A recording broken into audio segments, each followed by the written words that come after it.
Hi hello welcome to baby kitchen. ఇవాళ మనం పుట్నాల పప్పుతో లడ్డు ప్రిపేర్ చేసుకుందాం.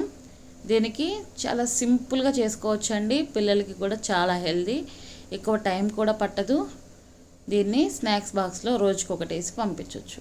Let's start. ముందుగా స్టవ్ ఆన్ చేసి గిన్నె పెట్టుకుంటున్నానండి. కొంచెం హీట్ అయ్యాక 1 కప్పు తురిమి తీసుకున్న బెల్లాన్ని వేస్తున్నాను నేను. ఇలా సన్నగా తురిమి తీసుకోండి, ఎక్కువ టైం పట్టదు. దీంట్లో ఒక 2 స్పూన్స్ వాటర్ యాడ్ చేస్తున్నాను. మంటని మీడియం ఫ్లేమ్లో పెట్టి పాకాన్ని కలుపుతూ కుక్ చేసుకోండి. చూడండి, ఇలా కలుపుతూ చేస్తున్నాను. తర్వాత ఒక గిన్నెలోకి పాకం వచ్చిందో లేదో చూడటానికి ఇలా తీసుకొని చూడండి. తీగ పాకం వచ్చిందండి. మళ్ళీ ఒక 2 మినిట్స్ తర్వాత చూడండి.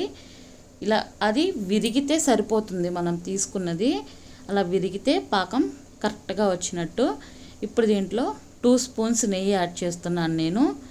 తర్వాత ఏ కప్పుతో బెల్లం తీసుకున్నామో అదే కప్పుతో పుట్నాల పప్పును తీసుకొని ఆ బెల్లం పాకంలో మొత్తం కలిసేలాగా కలుపుకోండి.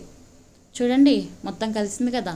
అలాగే కలుపుకున్నాక 1 స్పూన్ యాలకుల పొడి, అలాగే నేను కొంచెం నువ్వులు యాడ్ చేస్తున్నానండి. టేస్ట్ బాగుంటుంది. మొత్తం అలా కలిపిన తర్వాత నీళ్ళు అద్దుకొని చేతికి ఇలా ఉండలు కట్టేసుకోండి. చూడండి, చాలా సింపుల్గా అయిపోతుంది. నచ్చిందా ఆ video? Like, share and subscribe. Thank you all.